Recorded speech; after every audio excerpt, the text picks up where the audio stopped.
ஆறாம் வகுப்பு இயல் 1 நால்வகை சொற்கள். நால்வகை சொற்கள் என்னென்னது? பெயர்ச்சொல், வினைச்சொல், இடைச்சொல், உரிச்சொல் என்று சொற்கள் 4 வகைப்படுது. இப்போ சொல் அப்படின்னா என்ன அப்படின்னு பார்த்தோம்னா, தமிழில் சில எழுத்துக்கள் தனித்து நின்று பொருள் தரும் அல்லது ஒன்றுக்கு மேற்பட்ட எழுத்துக்கள் தொடர்ந்து பொருள் தருவதா என்னது? சொல் அப்படின்னு சொல்கிறோம். இப்போ பாருங்கள், தமிழில் சில எழுத்துக்கள் தனித்து நின்று பொருள் தரும், ஒன்றுக்கு மேற்பட்ட எழுத்துக்கள் தொடர்ந்து பொருள் தரும். இவ்வாறு பொருள் தருபவை தான் என்னது? சொல் எனப்படுகிறது. இப்போ உதாரணமாக ஒரு எழுத்துக்கு ஈ சொல்லுவோமா? பூ, மை. இப்போ 2 எழுத்து கல், 3 எழுத்து கடல், 4 எழுத்து தங்கம். இந்த மாதிரி என்ன செய்யுது? ஒரு எழுத்தாகவும் வரலாம், ஒன்றுக்கு மேற்பட்ட எழுத்தாகவும் சேர்ந்து பொருள் தருவதா என்னது? சொல் அப்படின்னு சொல்கிறோம். இது எத்தனை வகைப்படுது? 4 வகைப்படுது. பெயர்ச்சொல், வினைச்சொல், இடைச்சொல், உரிச்சொல் அப்படின்னு இந்த சொற்கள் 4 வகைப்படுது. பெயர்ச்சொல். பெயர்ச்சொல் அப்படின்னா என்னது? நம்மளுக்கே தெரியும். பெயரை கொண்டு வர்றது என்னது? பெயர்ச்சொல். இப்போ பாருங்கள், ஒன்றன் பெயரை குறிக்கும் சொல் என்னது? பெயர்ச்சொல். ஒன்றன் பெயரை குறிக்கும் சொல் என்னது? பெயர்ச்சொல் அப்படின்னு சொல்கிறோம். எடுத்துக்காட்டு பாரதி, பள்ளி, காலை, கண், நன்மை, ஓடுதல். இதெல்லாம் என்னது? பெயர்ச்சொல். இது எப்படி கொடுத்துருக்காங்க அப்படின்னு கேட்டால், அந்த பெயர் சொல் 6 வகைப்படும். அந்த 6 வகை என்னென்ன?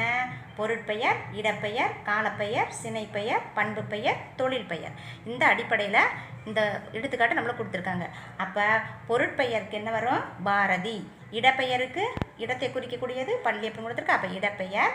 காலத்தை குறிக்கக்கூடியது காலப்பெயர். சினையை குறிக்கக்கூடியது கண் அப்படிங்கிறது சினைப்பெயர். நன்மை அப்படிங்கிறது பண்பு பெயர். ஓடுதல் அப்படிங்கிறது என்னது? தொழில் பெயரை குறிக்குது. அடுத்து வினைச்சொல். வினையை குறிக்கக்கூடியது என்னது? வினைச்சொல் அப்படின்னு சொல்லுவோமா? வினை என்னும் சொல்லுக்கு செயல் என்பது பொருள். செயலை குறிக்கும் சொல் தான் என்னது? வினைச்சொல். நம்ம செய்யக்கூடிய செயலை குறிக்கக்கூடிய சொல் தான் என்னது? வினைச்சொல். எடுத்துக்காட்டு வா, போ, எழுது, விளையாடு இப்படிங்கிறது நம்ம வினையை செய்யக்கூடியதான் என்னது? வினைச்சொல். அதுக்கடுத்து என்ன இருக்குது? இடைச்சொல். இடைச்சொல் அப்படின்னா என்னது அப்படின்னு பார்த்தோம்னா, பெயர் சொல்லையும் வினை சொல்லையும் சார்ந்து வரும் சொல் தான் என்னது? இடைச்சொல். பெயர் சொல்லுக்கும் வினை சொல்லையும் சார்ந்து வரக்கூடியதான் என்னது? இடைச்சொல் அப்படின்னு சொல்லுவோமா? இது என்ன பண்ணாது? தனித்து இயங்காது. பெயர் சொல்லோடையும் வினை சொல்லோடையும் சார்ந்து தான் வரும். இப்போ பெயர் சொல்லையும் வினை சொல்லையும் சார்ந்து வரும் சொல் என்னது? இடைச்சொல் ஆகும். இது தனித்து இயங்காது. எடுத்துக்காட்டு என்னது? அப்படின்னு கொடுத்துருக்கு. இது அப்படிங்கிறது தனித்து வருமா? வராது. அப்போ என்னது? தந்தையும் தாயும் அப்படின்னு என்ன செய்யுது? சேர்ந்து வருது. அதுமாரி மற்று அப்படிங்கிறது மற்றொருவர் அப்படிங்கிறதோட சேர்ந்து வருது. ஐ அப்படிங்கிறது திருக்குறள். ஐ அப்படிங்கிறது இதோட சேர்ந்து வருது. அதுக்கடுத்து உரிச்சொல். உரிச்சொல்னா என்னது? பெயர்ச்சொல், வினைச்சொல் ஆகியவற்றின் தன்மையை மிகுதிப்படுத்த வருவதா என்னது? உரிச்சொல். ஒரு சொல் இருக்குதுன்னா அந்த சொல்லை என்ன செய்யறது? மிகுதிப்படுத்தி கூறுவதா என்னது? இந்த உரிச்சொல் அப்படின்னு சொல்கிறோம். பெயர்ச்சொல், வினைச்சொல் ஆகியவற்றின் தன்மையை மிகுதிப்படுத்த வருவதா என்னது? உரிச்சொல். எடுத்துக்காட்டு இப்போ நகரம் அப்படின்னு இருக்குதுன்னா அதை என்ன பண்ணுவோம்? மிகுதிப்படுத்தி நம்ம கூறணும் அப்படின்னு கேட்டால் மாநகரம் அப்படின்னு சொல்ல முதல்ல மிகப்பெரிய நகரம் அப்படின்னு நமக்கு தெரியுமா? அதே மாதிரி சிறந்தது அப்படின்னு சொல்ல முதல்ல இது நம்ம மிகுதிப்படுத்த கூற முதல்ல என்னது? சால சிறந்தது அப்படின்னு சொன்னோம்னா என்னது? நம்ம உயர்வாக சொல்கிறது. மிகவும் சிறந்தது அப்படின்னு சொல்லுவோம்ல, அந்த மாதிரி மிகுதிப்படுத்தி கூற வருவது என்னது? இந்த உரிச்சொல். சொல் வகையை அறிந்து பொருந்தா சொல்லை வட்டமிடுக.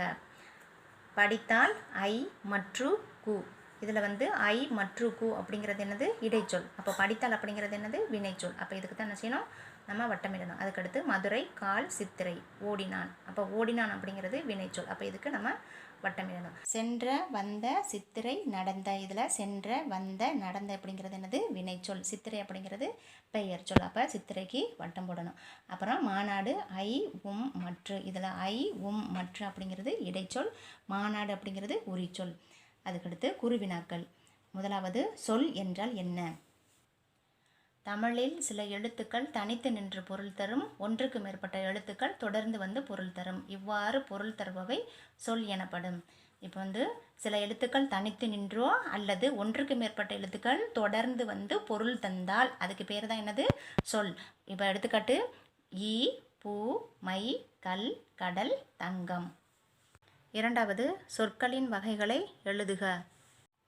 சொற்கள் பெயர்ச்சொல், வினைச்சொல், இடைச்சொல், உரிச்சொல் என 4 வகைப்படும். மூன்றாவது, பெயரையும் வினையையும் சார்ந்து வரும் சொற்களை எவ்வாறு வழங்குகின்றோம்? பெயர் சொல்லையும் வினைச்சொல்லையும் சார்ந்து வரும் சொல் இடைச்சொல் ஆகும். சிந்தனை வினா.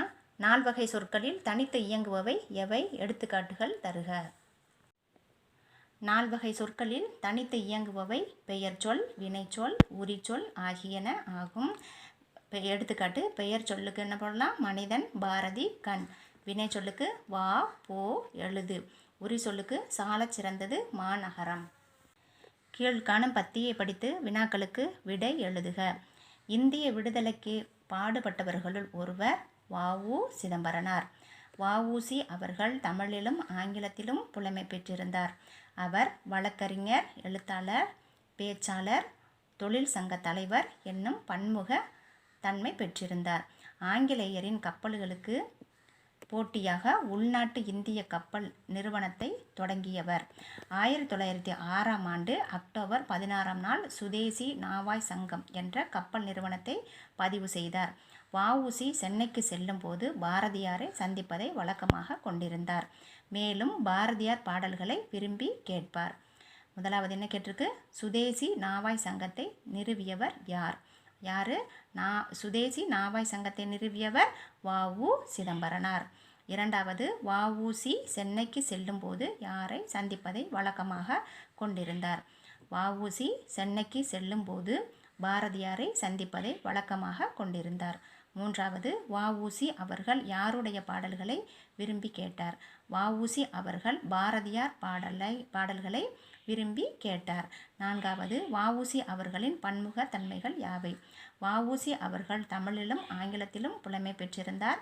அவர் வழக்கறிஞர், எழுத்தாளர், பேச்சாளர், தொழில் சங்க தலைவர் என்னும் பன்முக தன்மை பெற்றிருந்தார். ஐந்தாவது, வ.உ.சி. அவர்கள் புலமை பெற்றிருந்த மொழிகள் யாவை? வ.உ.சி. அவர்கள் புலமை பெற்றிருந்த மொழிகள் தமிழ், ஆங்கிலம். இடமறிந்து பயன்படுத்துவோம். ஒன்று என்பதை குறிக்க ஓர், ஒரு ஆகிய 2 சொற்களும் பயன்படுத்துகின்றன. உயிரெழுத்தில் தொடங்கும் சொல்லுக்கு முன் ஓர் என்னும் சொல்லை பயன்படுத்த வேண்டும். உயிர்மெய் எழுத்தில் தொடங்கும் சொல்லுக்கு முன் ஒரு என்னும் சொல்லை பயன்படுத்த வேண்டும். இப்போ அந்த பத்தியில் என்ன கொடுத்துருக்காங்க அப்படின்னா, ஒன்று அப்படிங்கிறத ஓர், ஒரு அப்படின்னு நம்ம எழுதுகிறோம். இந்த ஓர் எதுக்கு எழுதணும், இந்த ஒரு எதுக்கு எழுதணும் அப்படின்னா, உயிரெழுத்தில் தொடங்கும் போது ஒரு வார்த்தை உயிரெழுத்தில் தொடங்கும் போதில் என்ன போடணுமா? ஓர் அப்படிங்கிறத நம்ம போடணும். அதே இது உயிர்மை எழுத்தில் தொடங்கும் போதில் என்ன போடணுமா? ஒரு அப்படிங்கிறத நம்ம போடணுமா? இப்போ எடுத்துக்காட்டு பாருங்கள். ஓர், ஊ அப்படிங்கிறது என்னது? உயிரெழுத்து. அப்போ உயிரெழுத்தில் தொடங்கும் போது ஓர் நம்ம போடணும்.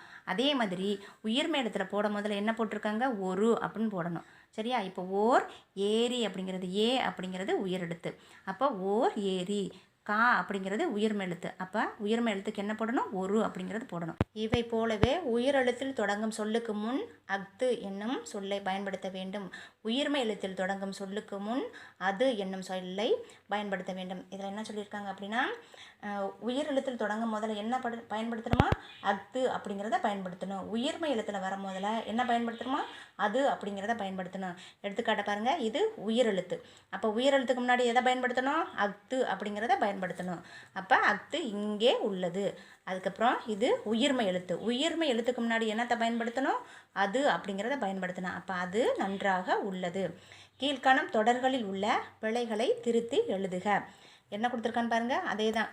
ஓர் எதுக்கு போடணும், ஒரு எதுக்கு போடணும் அப்படிங்கிறத பார்த்து நம்ம போடணும். இப்போ ஒரு அழகிய சிற்றூரில் ஓர் குளம் இருந்தது அப்படின்னு போட்டிருக்கு. இங்கே என்ன இருக்குது? உயிரெழுத்து இருக்குது. அப்போ உயிரெழுத்துக்கு முன்னாடி என்ன வரணும்? ஓர் போடணும். அப்போ ரூ போட்டது தப்பு. அப்போ என்ன போட்டுக்கோ? ஓர் அப்படிங்கிறத போட்டுக்கிறணும். ஓர் அழகிய சிற்றூரில் குளம். கு அப்படிங்கிறது என்னது? உயிர்மெய் எழுத்து. அப்போ உயிர்மெய் எழுத்துக்கு முன்னாடி என்ன போடணும்? ஒரு அப்படிங்கிறத போடணும். அப்போ ஒரு அப்படிங்கிறத நம்ம போட்டுக்கலாம். அப்போ எப்படி எழுதணும்? ஓர் அழகிய சிற்றூரில் ஒரு குளம் இருந்தது. அதுக்கடுத்து ஓர் இரவு. இங்கே ரூ போட்டிருக்கு. இங்கே என்ன இருக்குது? உயிர் எழுத்து இருக்குது. அப்போ என்ன போடணும்? இரு போடணும். ஓர் இரவும். இங்கே பா அப்படிங்கிறது என்னது? உயிர்மெய் எழுத்து. அப்போ இங்கே என்ன போடணும்? ரூ போடணும். ஒரு பகலும் சேர்ந்தது ஒரு நாள். அப்போ எப்படி எழுதுவோம்? ஓர் இரவும் ஒரு பகலும் சேர்ந்தது ஒரு நாள். அதுக்கடுத்து இங்கே பாருங்கள். இது அது இல்லாத அப்படின்னு போட்டிருக்கு. ஈ அப்படிங்கிறது உயிரெழுத்து. உயிரெழுத்துக்கு முன்னாடி என்ன போடணும்? அஃது அப்படிங்கிறத போடணும். அப்போ எப்படி போடணும்? அஃது இல்லாத இடத்தில் எதுவும் நடக்காது. அதுக்கடுத்து இது நான் போட்டிருக்கு. நான் அப்படிங்கிறது உயிர்மெய் எழுத்து. உயிர்மெய் எழுத்துக்கு முன்னாடி என்ன போடணும்? அது அப்படிங்கிறத போடணும். அது நகரத்திற்கு செல்லும் சாலை. அதுக்கப்புறம் ஓ அப்படிங்கிறது என்னது? உயிரெழுத்து. அப்போ உயிரெழுத்துக்கு முன்னாடி என்ன போடணும்? அஃது அப்படிங்கிறத நம்ம போடணும். அப்போ அஃது ஒரு இனிய பாடல். அகரவரிசைப்படுத்துக. பெண்கள், பாரதம், புதுமை, பீலி, பேருந்து, பூமி, பழங்கள், பொதுக்கூட்டம், பையன், போக்குவரத்து, பின்னிரவு அப்படின்னு இருக்குது. இதை நம்ம என்ன பண்ணணும்? அகரவரிசைப்படுத்தணும். ஃபஸ்ட் என்ன போடுவோம்? பழங்கள், பாரதம், பின்னிரவு, பீலி, புதுமை, பூமி, பெண்கள், பேருந்து, பையன், பொதுக்கூட்டம், போக்குவரத்து. மொழியோடு விளையாடு. 2 சொற்களை இணைத்து புதிய சொற்களை உருவாக்குக அப்படின்னு கொடுத்துருக்கா. எடுத்துக்காட்டு எனக்கு, எனக்குண்டு, எனக்கில்லை அப்படிங்கிறத நம்ம இதில் பார்த்து இப்போ வடக்கு, பந்து, பாட்டு அப்படின்னு இருக்குது. இதில் உண்டு போட்டு எழுதலாம், இல்லைன்னு போட்டும் எழுதணும். அப்போ வடக்கு உண்டு, வடக்குண்டு, வடக்கு இல்லை, வடக்கில்லை. பந்து உண்டு, பந்துண்டு, பந்து இல்லை, பந்தில்லை. பாட்டு உண்டு, பாட்டுண்டு, பாட்டு இல்லை, பாட்டில்லை. கட்டங்களில் உள்ள சொற்களை கொண்டு தொடர்கள் உருவாக்குக. இந்த கட்டத்தில் உள்ளதை வச்சு நம்ம என்ன செய்யணும்? ஒரு தொடர் உருவாக்க போகிறோம். பாரி, எழிலி, மாணவர்கள், மாடு, மாடுகள், வீட்டுக்கு, வந்தன, வந்தான், வந்தது, வந்தார்கள், வந்தாள். முதலாவது பாரி வீட்டுக்கு வந்தான். இரண்டாவது எழிலி வீட்டுக்கு வந்தாள். மூன்றாவது மாணவர்கள் வீட்டுக்கு வந்தார்கள். நான்காவது மாடு வீட்டுக்கு வந்தது. ஐந்தாவது மாடுகள் வீட்டுக்கு வந்தன. கட்டங்களில் மறைந்துள்ள 4 வகை சொற்களை எழுதுக. குமரன், ஐ, நடக்கிறாள், மாநகரம், பேருந்து, மாடு, உருபசி, மற்று, வண்டி, செய்தான். இப்போ என்ன பண்ணுவோம்? இதை அப்படியே எடுத்து எழுதுவோம். மாநகரம் உரிச்சொல், பேருந்து பெயர்ச்சொல், மாடு பெயர்ச்சொல், வண்டி பெயர்ச்சொல், இடைச்சொல், செய்தான் வினைச்சொல், நடக்கிறாள் வினைச்சொல், ஐ இடைச்சொல், உருபசி உரிச்சொல்.